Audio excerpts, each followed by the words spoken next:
గొర్రె పిల్లని నోట కరుచుకుంది. మనం ఎంతవరకు ఏం చదువుకున్నాం? తగిన సమయమందు దేవుడు మిమ్మల్ని హెచ్చించున్నట్లు ఆయన బలిష్టమైన చేతుల క్రింద మీరు దీన మనస్కులై ఉండు. ఇంకా ఇంకా ఏంటి, ఇప్పుడు నోట్లోకి వెళ్ళిపోయింది గొర్రెపిల్ల, ఇంకా ఇంకా ఇంకా దేనికోసం వెయిట్ చేయడం అన్నట్టుగా ఉంటుంది. బాగా గమనించాలి మీరు.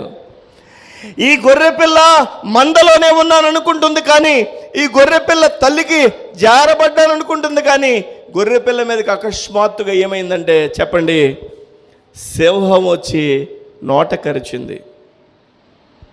దేవుడు ఎప్పుడు కలగజేసుకుంటాడో మీకు నేను చెప్తాను.